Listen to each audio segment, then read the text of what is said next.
Bonjour à tous, alors aujourd'hui je vous fais une petite vidéo sur les tomates et le mildiou. Donc les tomates c'est un peu la culture phare de l'été, hein. On veut tous avoir nos belles tomates du potager. Et bah, parfois la fête elle peut être un peu gâchée avec le mildiou. Donc je vais vous expliquer deux, trois astuces pour prévenir le mildiou, éviter qu'il arrive. Et puis si jamais vous avez le mildiou quand même dans vos plants de tomates, je vais vous expliquer une petite astuce qui permet de vraiment lutter efficacement contre le mildiou. Donc tout d'abord, pour éviter d'avoir le mildiou, ce qu'on va faire, c'est qu'on va éviter de venir tailler les feuilles et retirer les gourmands quand le temps est humide ou quand il pleut. Parce qu'en fait, le fait de venir couper une feuille, alors bien sûr quand on coupe une feuille, on va utiliser un sécateur, hein, et vous coupez au plus près du plant. Et pour retirer les gourmands, vous pouvez faire simplement en pinçant avec les doigts.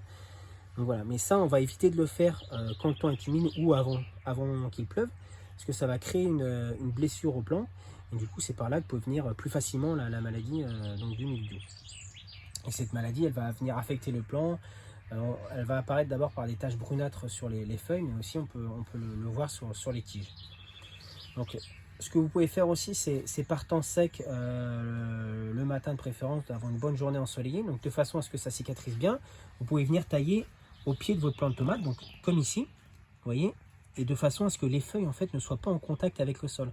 Parce que le sol, il y a plus de chances qu'il y ait de l'humidité le matin avec la rosée. Et donc, le fait de tailler les feuilles dans le bas, ça va éviter qu'elles soient en contact avec le sol. Et donc, ça va limiter aussi les risques de maladie. Par contre, toujours, quand on taille, plutôt le matin et avant une journée chaude, de façon à ce que la plaie cicatrise le plus rapidement possible. Donc ensuite, au niveau des arrosages, alors on va toujours venir arroser au pied du plant, hein. On évite d'arroser les feuilles, hein, parce que c'est pareil, ça peut être un vecteur de maladie. Donc on va venir arroser au pied du plant, et de façon à ce que ça éclabousse le moins les feuilles possible. Voilà, vous venez arroser simplement ici au pied du plant, sous votre paillage. Alors, si vous avez respecté toutes ces petites idées, vous avez limité les chances d'avoir le mildiou.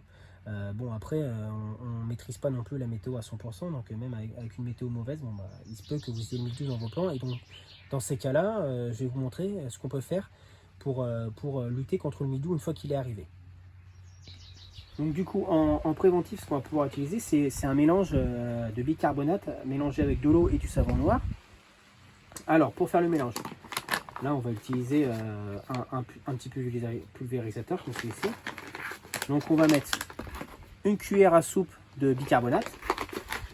Donc là, j'utilise le doseur.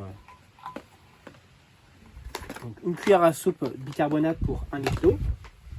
On va mettre aussi un fond de savon noir, ce qui va permettre à la solution de coller aux feuilles. Donc là, on met un bouchon. Comme ceci. Et derrière, vous allez compléter avec 1 litre d'eau.